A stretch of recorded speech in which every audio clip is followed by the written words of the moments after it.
मीराबाई की कहानी। मीराबाई का जन्म 1921 ईस्वी में राजस्थान के कुंभलगढ़ चित्तौड़गढ़ में एक राजपूत परिवार में हुआ था। उनके पिता रतन सिंह राठौड़ मेड़ता के शासक थे। मीराबाई बचपन से ही भगवान श्री कृष्ण की भक्त थीं। कृष्णन भक्ति का आरंभ।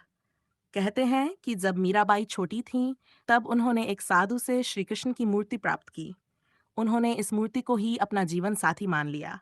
उनका पूरा जीवन कृष्ण की भक्ति में समर्पित हो गया। विवाह और संघर्ष। मीराबाई का विवाह मेवाड़ के राजकुमार भोजराज से हुआ था, लेकिन विवाह के बाद भी वे कृष्ण की भक्ति में लीन रहती थीं, जिससे ससुराल पक्ष नाराज रहता था। जब उनके पति भोजराज का निधन हुआ, तब उन पर सती होने का दबाव डाला गया, लेकिन उन्होंने यह स्वीकार नहीं किया और कृष्ण भक्ति में लीन रहीं। मीरा पर अत्याचार। उनकी भक्ति और साधु संतों के साथ मेलजोल के कारण राजमहल में उनके खिलाफ षड्यंत्र रचे गए। कहा जाता है कि उन्हें जहर देने का प्रयास किया गया, लेकिन श्री कृष्ण की कृपा से जहर अमृत बन गया। वृंदावन और द्वारका प्रस्थान। अपने जीवन के अंतिम दिनों में मीराबाई वृंदावन और फिर द्वारका चली गईं।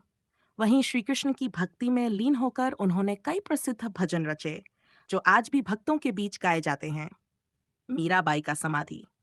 ऐसा कहा जाता है कि 847 ईस्वी में द्वारका में भगवान श्री कृष्ण के चरणों में लीन होते हुए मीराबाई का शरीर श्री कृष्ण की मूर्ति में समा गया।